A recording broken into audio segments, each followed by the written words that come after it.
Good afternoon.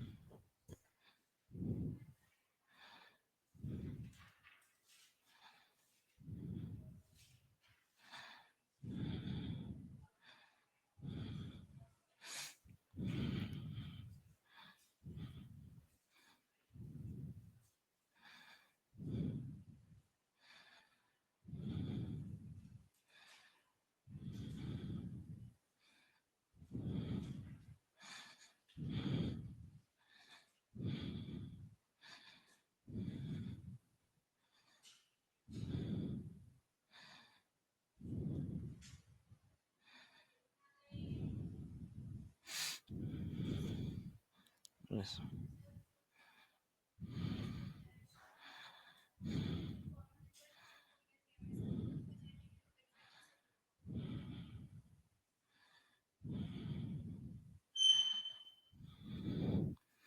Okay, friends. Now we are going to discuss after the female reproductive system. Yesterday we have seen female reproductive system: clitoris, homologous to penis; labia majora, homologous to scrotum. Labia majora is homologous to scrotum, right? So we should remember important Bartholin gland. Bartholin gland are present on either side of vaginal opening. They are present on either side of vaginal opening. On either side of vaginal opening, and it is homologous to Cowper's gland. Homologous to Cowper's gland. Cowper's gland of male. Male में Cowper's gland होते हैं जिनको हम bulbo urethral gland भी बोलते हैं, है ना? Bulbo urethral gland, what is the function? Lubrication, flexibility, lubrication. So that Cowper's gland is similar to Cowper's gland. Female have Bartholin gland. Bartholin gland होते हैं फीमेल में on either side of vaginal opening, and they are homologous to Cowper's gland of male. ठीक है, ये female में होते हैं Bartholin gland, mail में नहीं है. Okay, so now we will go to the structure of mammary gland. Mammary gland are the supporting structures. They are integrated to the female reproductive system. They are important for the nourishment of newborn. Right? Let's see the structure of mammary gland. Structure of mammary gland.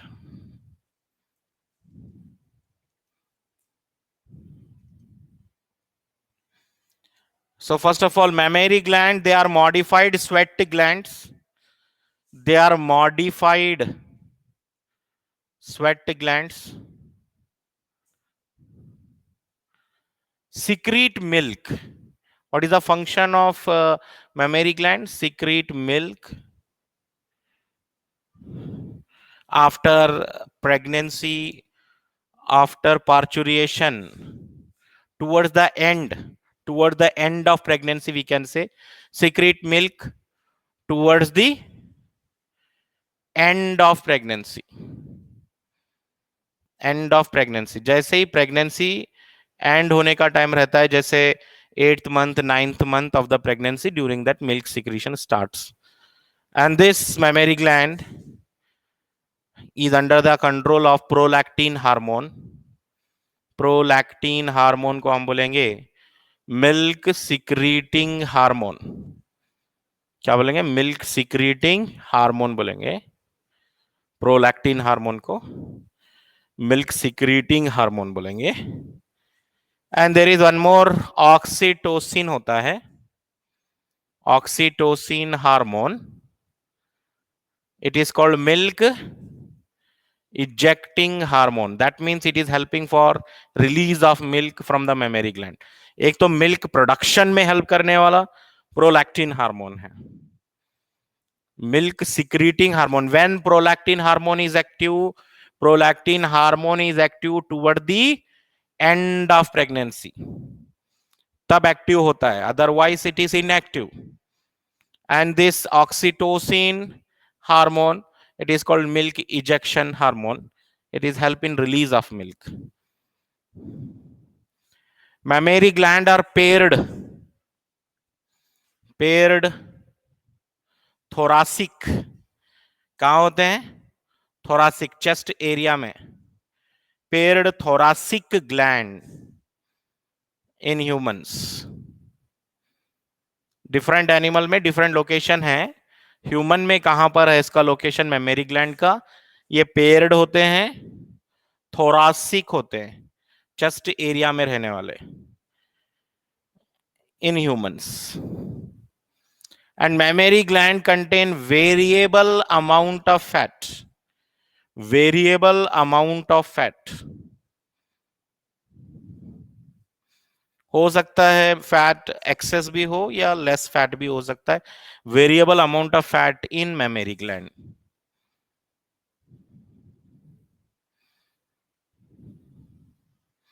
ठीक है. सो एक बार देख लीजिए fast क्या क्या points पढ़े हैं हम. First of all, so memory gland they are present in skin in thoracic area. Thoracic area में होते हैं and they are modified sweat glands and they are secreting milk toward the end of pregnancy in the last trimester. 8th और 9th month of pregnancy में milk secretion start हो गया है. और prolactin hormone milk secreting hormone है. Oxytocin milk के release में help करेगा. थोरासिक होते हैं स्ट्रक्चर ये, चेस्ट एरिया में. Variable amount of fat in memory gland. Okay, amount of fat is not constant.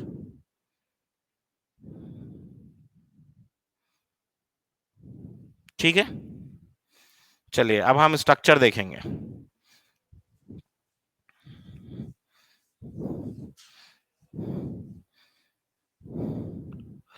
Structure of memory gland देखिए. Memory gland के अंदर क्या होता है? Memory gland, each memory gland has 15 to 20 memory lobes. What they have? Memory lobes होते हैं. Memory gland के अंदर मेमोरी लोब्स होते हैं. और ये मेमोरी लोब्स के अंदर क्या होते हैं? अल्वियोलाई होते हैं. Alveoli are helping for storage of milk. Alveoli is helping for storage of milk, right? Then from the alveoli, milk is moving out through yum T, then yum D, then yum A, then YLD. What is the sequence of milk coming out from the inner mammary gland to outer side? तो first of all memory gland के अंदर होते हैं memory lobes. अभी हम diagram draw करेंगे तो और क्लियर होगा. So first you should remember the names, labellings, parts क्या है मेमोरी ग्लैंड के. मेमोरी ग्लैंड के अंदर क्या है? 15 to 20 मेमोरी लोब्स हैं. और मेमोरी लोब्स के अंदर अल्वियोलाई हैं. और अल्वियोलाई के अंदर होता है milk. And through alveoli milk is taken out through mammary tubules. Mammary tubules जिनको मैं शॉर्ट में लिख रहा हूं यम टी. फिर यम टी से मिल्क सीक्रेट होगा and that comes into the memory duct. Memory duct. फिर मेमोरी डक्ट से मिल्क जो है मेमोरी एम्पुला में आता है.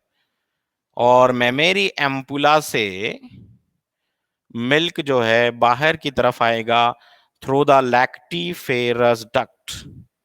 This is the sequence of conduction of milk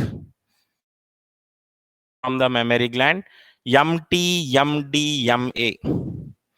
ये सीक्वेंस याद रखो, क्वेश्चन पूछ सकते हैं. पॉसिबल है क्वेश्चन, वेरी इंपॉर्टेंट क्वेश्चन. अभी डायग्राम ड्रॉ करेंगे तो और क्लियर होगा. नाउ सो मेमोरी ग्लैंड का डायग्राम बनेगा अभी. So mammary gland, inside the mammary gland what is present? Mammary, as I told, memory lobes are present. I will draw here only 3 memory lobes, but actual में कितने होते हैं? 15 to 20 memory lobes होते हैं. Suppose this is the labeling. Memory lobes, and inside the memory lobes there are cells. What are these cells? बोलिए. Memory lobes के अंदर कौन से सेल्स हैं? अल्वियोलाई. बता रहा हूं ना फ्लो चार्ट. मेमोरी लोब्स के अंदर alveoli.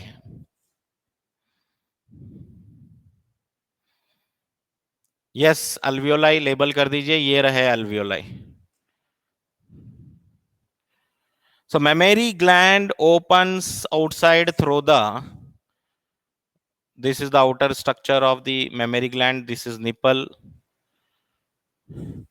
and this nipple is having several lactiferous duct. बाहर की तरफ से जाएंगे, बाहर से जाएंगे तो पहले क्या आएंगे? lactiferous duct आएंगे from outer side. This sequence is from inner side.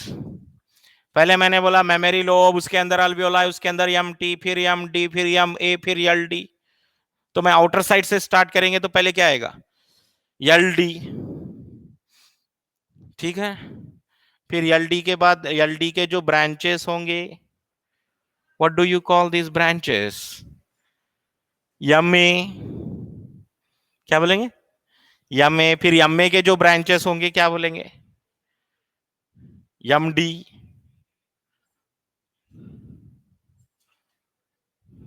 Okay ना? M D. फिर एम डी के जो ब्रांचेस होंगे उसको क्या बोलेंगे? M T.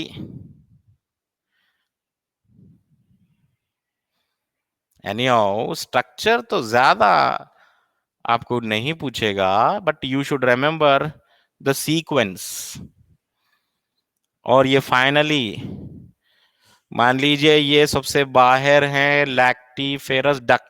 I will write in short. Okay, L D, lactiferous duct. उसके बाद है एम ए, उसके बाद है एम डी, उसके बाद है M T. Now this M T is directly opens into alveoli. Alveoli से कनेक्शन दे दीजिए इसको आप.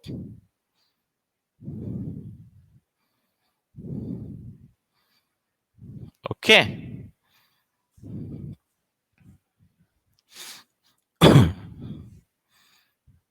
सो इन केस अगर आपको लेबलिंग करना आ जाए एग्जाम में, तो आप लेबलिंग का तो नहीं पूछेगा वो. So they will ask the question like this, sequence. And as I told, mammary glands have variable amount of fat. So here you can see some of the fat. ये fat है. Here these are fat. ये fat. And around the nipple there is pigmented area. एक pigmented area होता है यहाँ पर. And this pigmented area around the nipple, it is called areola. Areola बोलेंगे. Pigmented area around the nipple is areola. Now mammary gland is connected to the chest muscles. What is the chest muscle here? Mammary gland is connected to the chest muscles. Yes, ये question अच्छा है, standard question है, अभी तक नहीं पूछा है. Mammary gland are connected to the chest muscle. What are the chest muscles here? Pectoralis major. Pectoralis major, these are the chest muscles to which mammary glands are connected. Chest muscles हैं, बोल सकते हैं आप इनको. Chest muscles हैं जिनसे mammary gland connected होते हैं. And below the pectoralis major, if you see, what is the next part? What is the next part below the pectoralis major? Ribs. क्या मिलेगा? रिब्स रहेंगे। यहां पर कुछ रिब्स बना दीजिए।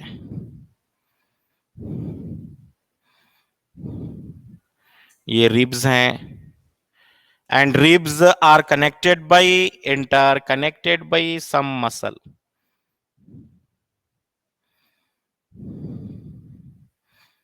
ये कौन सा है? Muscles in between ribs, muscles in between ribs.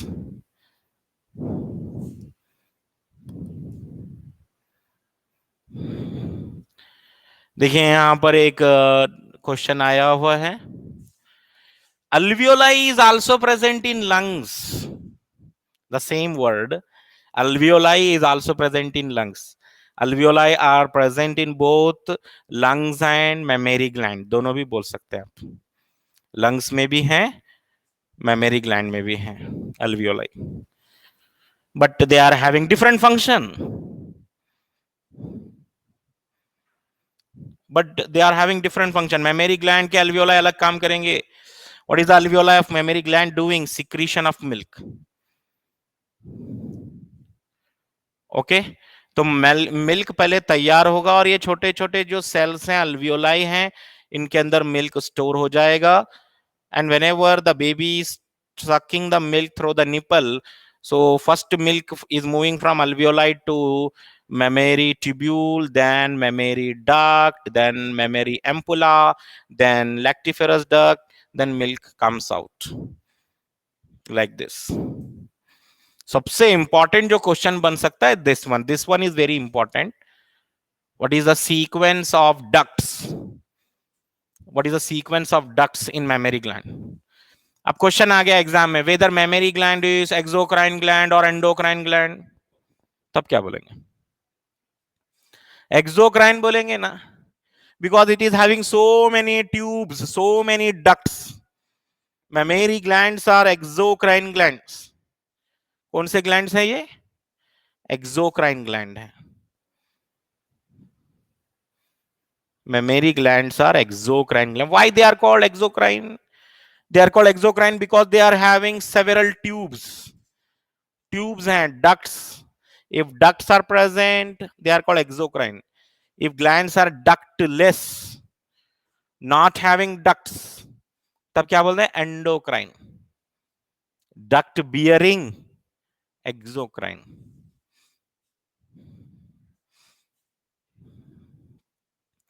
अरियोला का कुछ ऐसा खास काम तो नहीं है। Areola is pigmented colored area around the nipple. Areola. Okay, चलिए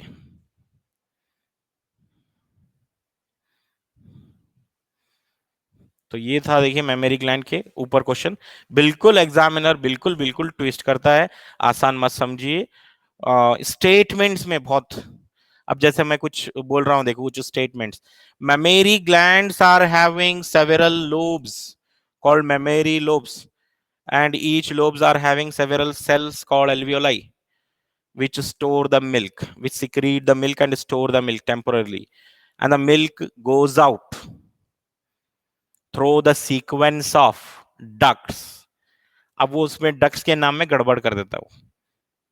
First milk comes into the mammary tubules, then into the mammary duct, then into the mammary ampulla. इसमें गलती नहीं होना है, मतलब ये सीक्वेंस में, सीक्वेंस को एग्जाम में क्या करेगा? स्टेटमेंट में लिखेगा, करेक्ट? फर्स्ट मेमोरी लोब्स, फिर अल्वियोलाई, राइट? सीक्वेंस को वहां पे स्टेटमेंट कर देगा, बस इतना ही डिफरेंस है। सीक्वेंस अच्छे से याद कर लो आप। चलिए आगे बढ़ते हैं। तो ये टॉपिक था मेमोरी ग्लैंड।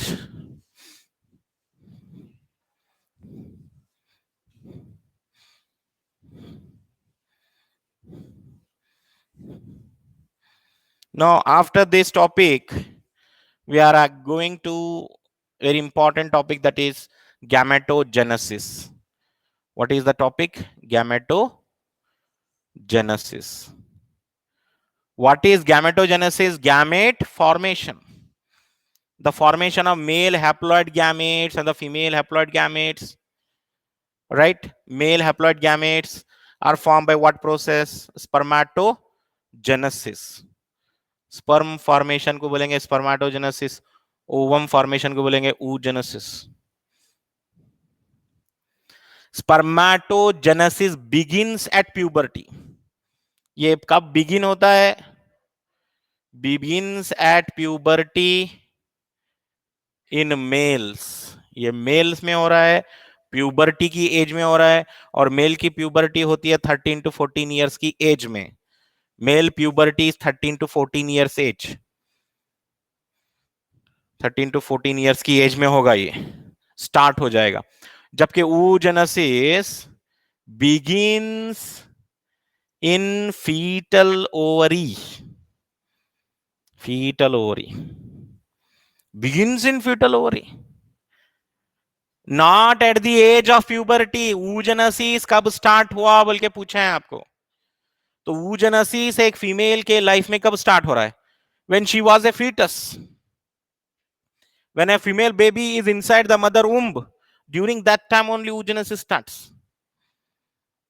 oogenesis तभी से स्टार्ट, अभी बर्थ भी नहीं हुई फीमेल की, तभी उसके ओवरी के अंदर, मदर के अंदर बेबी, बेबी के अंदर ओवरी, ओवरी के अंदर oogenesis चल रहा है. begins in fetal ovary before birth. begin होता है, कंप्लीट नहीं होता, begin होता है बस, बाद में कंटिन्यू होता है. begins in fetal ovary, after birth stop, at puberty restart. समझ में आया बात? मतलब oogenesis फीटस के ओवरी में स्टार्ट हो जाएगा, फिर स्टॉप हो जाएगा, आफ्टर बर्थ स्टॉप हो जाएगा, फिर at the age of puberty restart हो जाएगा. मतलब एक डिसकंटिन्यूअस प्रोसेस है ये. स्पर्मेटोजेनेसिस इज कंटिन्यूअस प्रोसेस, एक बार स्टार्ट हुआ तो रुकता ही नहीं. oogenesis एक बार स्टार्ट हो जाता, फिर रुक जाता, फिर रीस्टार्ट होता. And there is a gap of 10 to 12 years. A female attains puberty at the age of 10 to 12 years in female. Female की अगर मैं प्यूबर्टी की बात करूं तो 10 to 12 इयर्स की एज में प्यूबर्टी हो जाती है फीमेल में. So in today's class we are going to focus on this process, spermatogenesis के ऊपर. क्या क्वेश्चंस होंगे, स्पर्मेटोजेनेसिस कैसे पढ़ना है, ये सारे चीजें देखेंगे अभी हम. Let's see what are the changes in human body at the age of puberty. What is the most disturbing time in the life? Most disturbing time किसको बोलते हैं मालूम? प्यूबर्टी की एज को बोलते हैं, क्योंकि वो एज में बहुत सारे हार्मोनल चेंजेस आते हैं, राइट? और several behavioural changes, change of voice, several changes in body. तो बहुत ज्यादा चेंजेस होते रहते हैं बॉडी में. तो वो टाइम जो है ना, कब स्टार्ट हो रहा है? प्यूबर्टी की एज में. एट प्यूबर्टी क्या हो रहा है? जैसे प्यूबर्टी पे पहुंचे, हाइपोथैलेमस, ब्रेन में एक ग्लैंड होता है हाइपोथैलेमस बोल के. What happens at puberty? Why so much disturbance in the body? Why so much disturbance in behaviour at puberty? तो सबसे पहले क्या हुआ? प्यूबर्टी पे हाइपोथैलेमस एक्टिवेट हो गया एंड हाइपोथैलेमस रिलीज करेगा GnRH. What it releases? GnRH. अब ये GnRH क्या है? गोनाडोट्रोफिन रिलीजिंग हार्मोन है ये. Gonadotrophin releasing hormone. This gonadotrophin releasing hormone it act on, stimulate करेगा, ये एक्टिवेट करेगा, स्टिमुलेट करेगा, stimulate anterior pituitary. Pituitary gland को स्टिमुलेट करेगा, एंटीरियर पिट्यूटरी। और जैसे ही एंटीरियर पिट्यूटरी स्टिमुलेट हो गया, दो हार्मोन निकलेंगे अंदर से। कहां से? एंटीरियर पिट्यूटरी से। एक हार्मोन होगा एफएसएच और एक हार्मोन होगा एलएच। अच्छे से याद रख लीजिए। Anterior pituitary gland, actually what is hypothalamus? Hypothalamus मतलब ब्रेन में होता है, एक ग्लैंड होता है, ऐसे देखिए, ये एरिया हाइपोथैलेमस, उसके नीचे पिट्यूटरी ग्लैंड होता है, तो this is the pituitary gland. Hypothalamus is above, below that pituitary gland is present, and pituitary gland का ये कौन सा पार्ट है? एंटीरियर पार्ट है। छोटा सा पीनट शेप्ड, पीस का जितना शेप होता है ना, उतना छोटा सा एक ग्लैंड होता है यहां ब्रेन में, पिट्यूटरी ग्लैंड। उसमें एक लोब होता है, एंटीरियर पिट्यूटरी बोलते हैं उसको। और एंटीरियर पिट्यूटरी से दो हार्मोन रिलीज होते हैं at the age of puberty, FSH, LH. Okay, तो एफएसएच कहां पे काम करते हैं? FSH act on Sertoli cells. Sertoli cells को एक्टिवेट करेंगे ये। सर्टोली सेल्स कहां पर हैं? टेस्टिस के अंदर। सर्टोली सेल टेस्टिस के अंदर हैं, and these get activated and stimulate. Sertoli cell stimulated. Now which process occur? Spermiogenesis. आपको थोड़ी देर में मालूम होगा स्पर्मियोजेनेसिस क्या है। I am not writing spermatogenesis, I am writing spermiogenesis. अभी थोड़ी देर में मालूम होगा आपको स्पर्मियोजेनेसिस क्या है। एलएच काम करेगा एक्ट ऑन, वेरी टेक्ट, act on Leydig cells. Leydig cells, ये लेडिक सेल पे काम करने वाला हार्मोन है। Leydig cells are activated and these Leydig cell releases a hormone, androgen hormone. They secrete which hormone? Androgen hormone बोल के release होगा।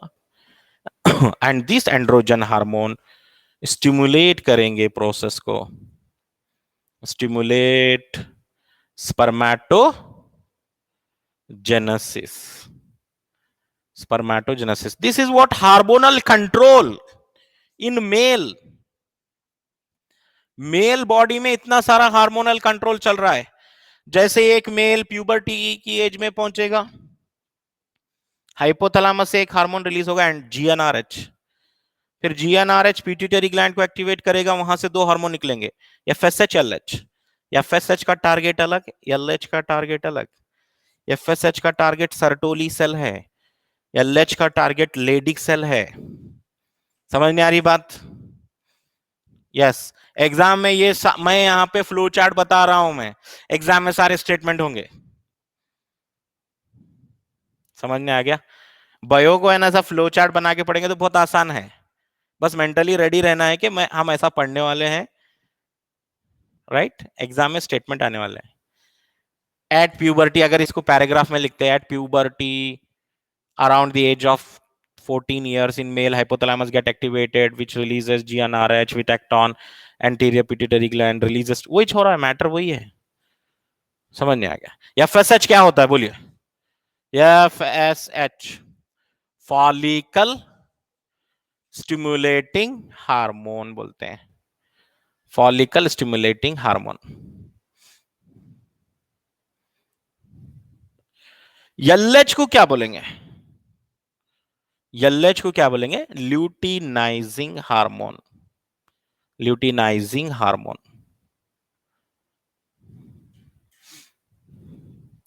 और एक बात, FSH plus LH is equal to, FSH और एलएच को दोनों को मिला के क्या बोलते हैं हम?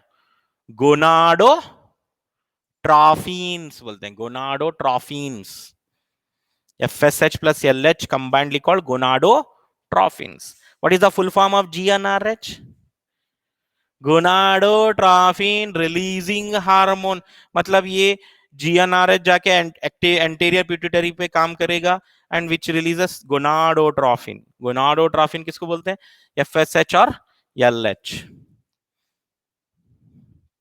And very important note here, LH of male, male का जो LH होता है, LH of male is also known as, सिर्फ मेल के LH को और एक नाम है, फीमेल के LH को और एक नाम नहीं है. You can call it LH, no problem, but there is another name of LH in case of male. LH of male is also called ICSH.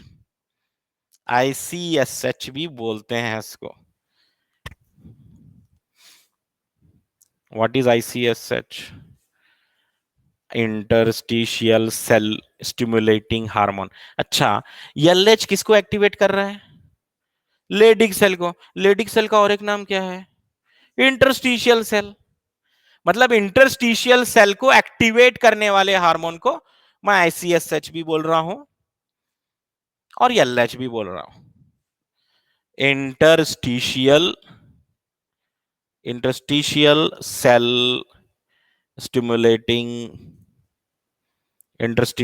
Stimulating hormone भी बोल सकते हैं इसको हम, ICSH, interstitial cell stimulating hormone.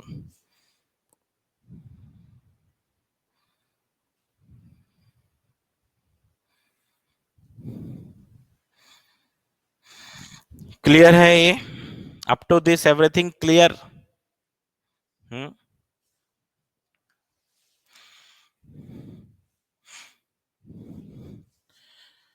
Now let's see what happens in spermatogenesis. ये तो hormone के बारे में हम पढ़ गए. आप देखिए स्पर्मेटोजेनेसिस में होता क्या है. स्पर्मेटोजेनेसिस, स्पर्म फॉर्मेशन, ये तो मालूम है. तो होता क्या है स्पर्मेटोजेनेसिस में? Let's see.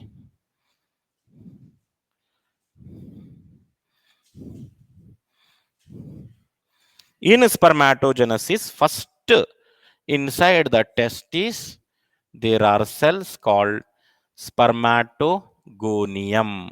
क्या बोलते हैं इनको? स्पर्मेटोगोनियम बोलते हैं. Spermatogonium. These spermatogonium, they start dividing by mitosis type of cell division. कौन सा cell division?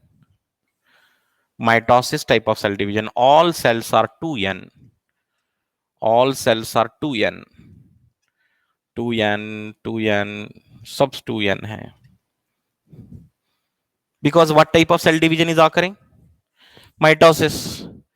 And mitosis is also called equational division. पहले spermatogenesis, at the beginning of spermatogenesis, which type of cell division occur? Mitosis occur. Now several spermatogonium are formed. What is formed? Spermatogonium are formed. Now these spermatogonium start growing. Each spermatogonium start growing. थोड़ा सा size ज्यादा करके draw कीजिए आप. Because here growth phase is there. कौन सा phase? Growth phase. तो size जरा सा बड़ा हो जाता है इसका. Now it is called primary spermatocyte. Primary spermatocyte is also diploid. Diploid ही है. जरा डिप्लॉयड है बोलते जरा डिटेल में बताइए क्या है डिप्लॉयड में? 44A है प्लस XY है. ठीक है ना? 44A plus what is present? Diploid means what? Diploid मतलब 46 क्रोमोसोम ना ह्यूमन में. 46 बोल तो क्या क्या रहेंगे? 44A means 44 autosomes and 2 sex chromosome. मिलाकर कितने हो गए? 46 हो गए.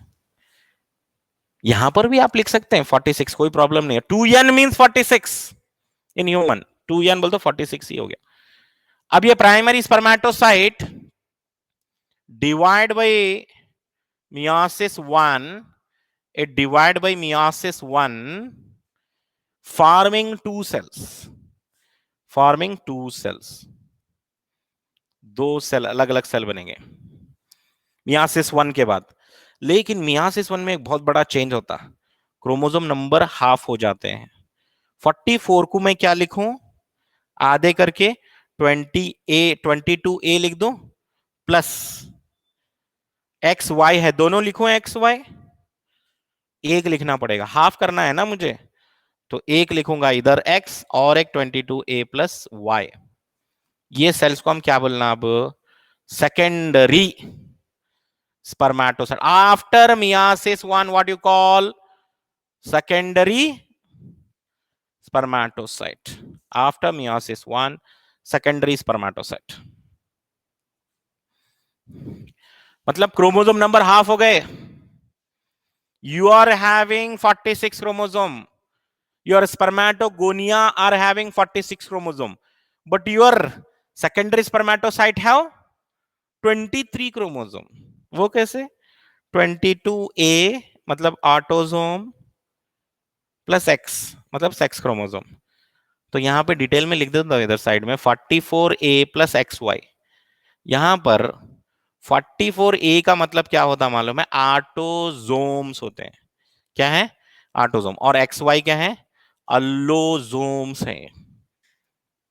अल्लोजोम्स, अल्लोजोम्स मतलब सेक्स क्रोमोसोम्स, ये सेक्स क्रोमोसोम है।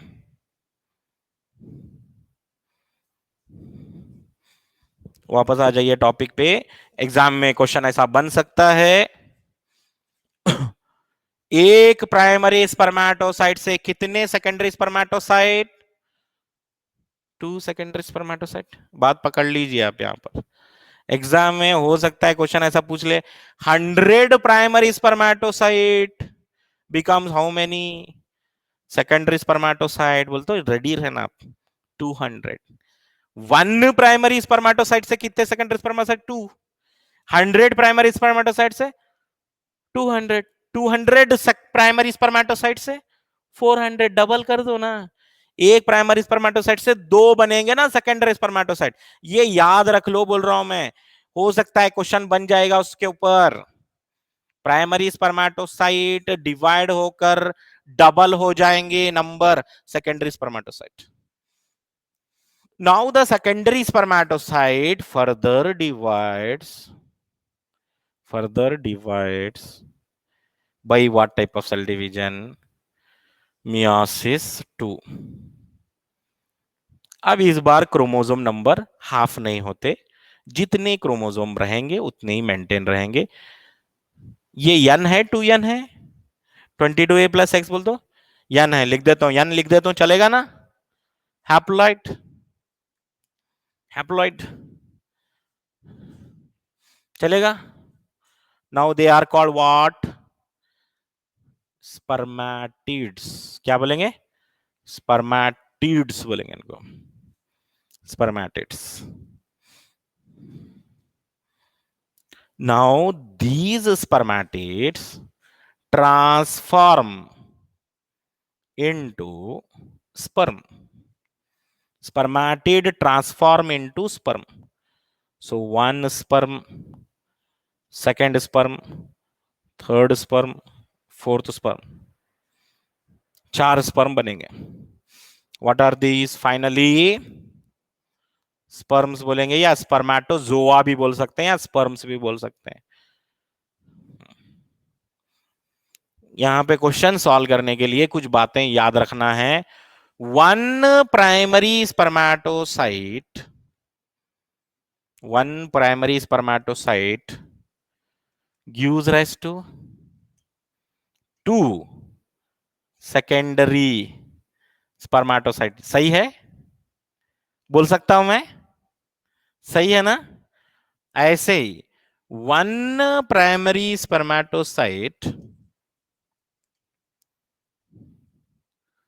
gives rise to how many sperm, 1 primary spermatocyte, 1 primary spermatocyte से कितने स्पर्म बनेंगे। मतलब डायरेक्टली 2 स्टेप उड़ा के पूछ रहा है एग्जाम में। 1 प्राइमरी स्पर्मेटोसाइट से 4 स्पर्म बनेंगे, इज इक्वल टू 4 स्पर्म्स। ठीक है, या नहीं तो एग्जाम में ऐसा भी पूछ सकता है, one secondary spermatocyte, one secondary spermatocyte is equal to how many sperm, how many sperms, 2 sperms. ठीक है, मतलब ये क्वेश्चन सॉल्व करने के लिए याद रखना।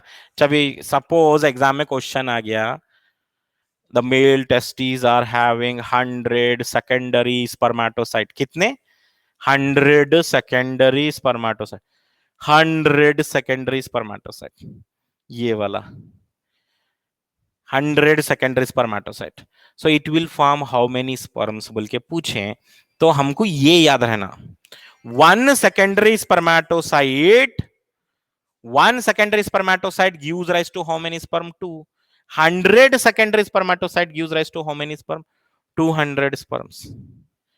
So like that, समझ में आ गया बात, क्वेश्चन बनते हैं इसके ऊपर।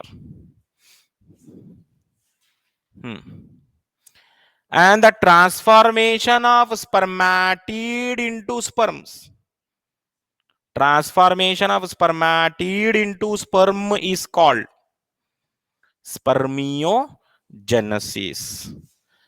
What is mean by spermiogenesis बोले तो,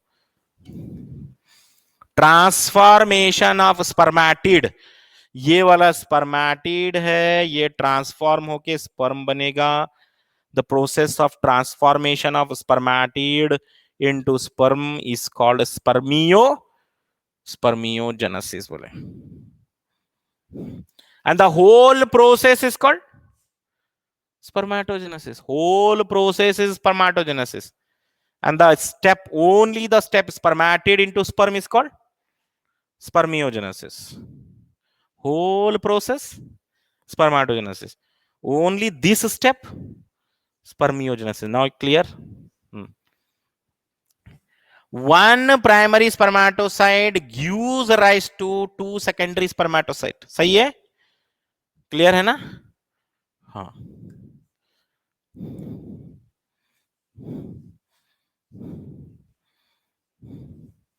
नाउ एक बात तो क्लियर हो गई, what is spermatogenesis, clear, process of formation of sperm is spermatogenesis, what is spermiogenesis, clear, process of transformation of spermatid into sperm.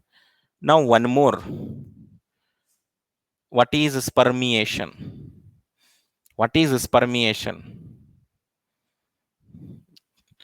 Spermatogenesis अलग, स्पर्मियोजेनेसिस अलग, spermiation अलग, एजैकुलेशन अलग, इंसिमिनेशन अलग, ये क्या है, स्पर्मिएशन है। What is spermiation, detachment of sperm, detachment of sperm head from Sertoli cells and release of sperm from seminiferous tubule, seminiferous tubule। Just आप इमेजिन कीजिए ये पूरा प्रोसेस कहां हुआ, स्पर्मेटोजेनेसिस सेमिनिफेरस ट्यूब्यूल में हो गया। कल मैंने एक डायग्राम ड्रॉ करके दिया था आपको, what is the arrangement of layer of cells inside the testis from outer side to inner side बोल के। मैं सबसे पहले लेबलिंग करा था, बाहर की तरफ स्पर्मेटोगोनियम होंगे, उसके बाद प्राइमरी स्पर्मेटोसाइट रहेंगे, उसके बाद सेकेंडरी स्पर्मेटोसाइट रहेंगे, उसके बाद स्पर्मेटिड रहेंगे, उसके बाद स्पर्म रहेंगे। देख लीजिए, चेक कर लीजिए, है ने, सेम डायग्राम था वो। तो स्पर्म का फॉर्मेशन होने के बाद, ठीक है, जैसे ये कैप है, पेन का कैप है ये, ओके, तो ये सर्टोली सेल है, समझ लो सर्टोली सेल है, तो स्पर्म जाके सर्टोली सेल से अटैच हो जाता है। After the formation of sperm attach to Sertoli cells. Even मैंने कल डायग्राम जो ड्रॉ किया था, करेक्ट, यहां पे मैं बताया था ये सर्टोली सेल्स हैं elongated, sperms are attached to Sertoli cells, sperms are attached to Sertoli cells. So detachment of sperm from the Sertoli cells is called spermiation. Just 1 minute.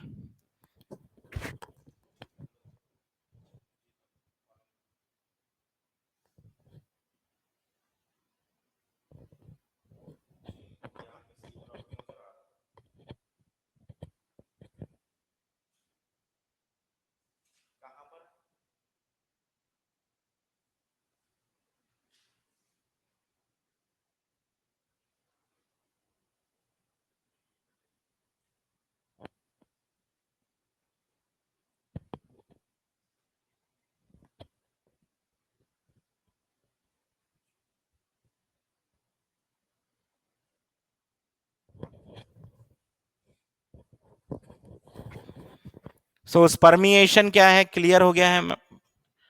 So after the formation of sperm, sperms are attached to Sertoli cells. Sperm के जो head होते हैं Sertoli cell में attach हो जाते हैं. And after the complete maturation of sperm, the sperm detach. The sperm head detaches. Sperm का formation होने के बाद sperm का head detach हो जाता है और सेमिनिफेरस ट्यूब्यूल से स्पर्म बाहर निकलते हैं, रेटी टेस्टिस में जाते हैं, वासा एफरेंशिया में जाते हैं, एपिडीडाइमिस में जाते हैं, फिर वासा डिफरेंस में जाते हैं. ठीक है, फिर वहां से 3 सिक्रीशंस आते हैं, सेमिनल वेजिकल का secretion, prostate gland secretion, bulbourethral gland, पूरा मिलकर जो है बाहर सेमेन के फॉर्म में स्पर्म्स एजाकुलेट होते हैं. ओके, क्लियर है ये सारा प्रोसेस? अब एग्जामिनर अगर क्वेश्चन बना ले, if primary spermatocyte have, so here I am showing 44a plus xy for humans. Examiner बदल सकता है. एग्जामिनर बोलेगा if primary spermatocyte have 16 chromosomes, 16 chromosomes, what is the chromosome number in secondary spermatocyte? बोलते डरना क्या, डरना क्या क्वेश्चन से? वो 44a प्लस एक्स वाई से 22a प्लस एक्स हुआ, तो वही फॉर्मूला यूज करना, हम हाफ करके बताना. 16 क्रोमोसोम से हाफ होकर 8 हो जाएंगे, दैट्स ऑल. ठीक है, और जरा एग्जामिनर चालाक रहा तो और थोड़ा ट्विस्ट करता हूं. Chromosome, one chromosome have 2 chromatids, one chromosome have 2 chromatids. ये बात मालूम है ना आपको? One chromosome is equal to 2 chromatid. आपको मालूम रहना ना ये बात? कहां तो फर्स्ट ईयर में पढ़े हुए रहते हैं ये बात, कहां पे भी नहीं लिखा हो रहा था सेकेंड ईयर में. Chromosomal arms, this is one chromosomal arm, this is another chromosomal arm. तो ये क्रोमोसोमल आर्म को एक क्रोमैटिड बोलना और एक क्रोमोसोमल आर्म को और एक क्रोमैटिड बोलो. कितने क्रोमैटिड? 2 क्रोमैटिड. एग्जाम में क्वेश्चन आ गया. If primary spermatocyte have 16 chromosome, then what will be the number of chromatid in secondary spermatocyte? मैं क्या बोला? प्राइमरी स्पर्मेटोसाइट में 16 क्रोमोसोम है. ठीक है, और एग्जामिनर क्या पूछ रहा है? सेकेंडरी स्पर्मेटोसाइट में क्रोमैटिड कितने हैं? क्रोमैटिड का नंबर, क्रोमोसोम देकर क्रोमैटिड पूछा जा रहा है. कई बच्चे तो ये क्रोमैटिड देख भी नहीं पाते, फास्ट पढ़ते हैं. पूरा पढ़ेंगे तो समझ में आएगा क्वेश्चन क्लियरली. तो 16 क्रोमोसोम से कितने क्रोमोसोम होते हैं सेकेंडरी स्पर्मेटोसाइट में? 8 होते हैं. एक क्रोमोसोम में कितने क्रोमैटिड? 2 क्रोमैटिड. मतलब 8 क्रोमोसोम होंगे तो क्रोमैटिड कितने होंगे? 16. Answer is 16 chromatids. Chromosome is 8, half हो जाता है ना, क्रोमोसोम नंबर हाफ हो जाता है.